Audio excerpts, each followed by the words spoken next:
क्या ये 20-25 साल की उम्र जो है केवल कंपटीशन में बीत जा रहा है, क्या इसकी भरपाई आप कर पाओगे?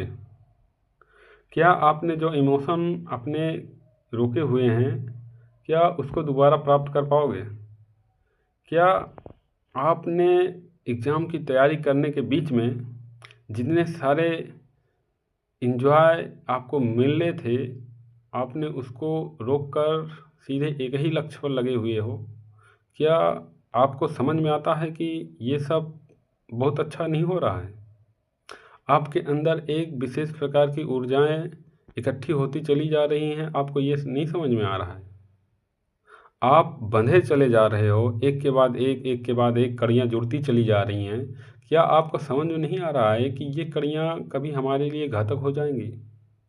मेरे प्यारे, मैं ये समझाना चाहता हूँ कि अगर ये दिमाग, ये माइंड या ये जो भी आप इसको कह सकते हैं, अगर वो व्यक्ति भी किसी एक काम के पीछे एक या किसी एक लक्ष्य पर लगा हुआ हो और वो लक्ष्य जो हो, वो आपकी रुचि से कहीं बाहर हो, आपकी रुचि के अनुसार ना हो, तो क्या आप समझ पा रहे हैं कि वो उसमें सफलता मिलना थोड़ा-सा मुश्किल नहीं, बहुत मुश्किल हो जाता है। आपको जो समझ में आता है, आपको जो पसंद में आता है, आप जो लाइक करते हो, जिसमें एन्जॉय है, जिसमें आपकी ललक है, जिसको आप करने में अच्छा लगता है, केवल वही काम आप बहुत बढ़िया, बहुत सहज तरीके से कर सकते हो।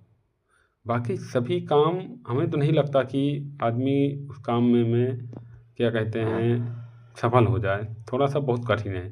तो यही कारण है कि आजकल जो 20 से 25 से 35 साल की जो उम्र है ना, वो लड़कों की इसी में बीत जा रही है। क्योंकि ये बचपन से उनको डाल दिया गया है, जो समाज है उसने उनके माइंड में डाल दिया गया है कि नौकरी बहुत बड़ी चीज़ है।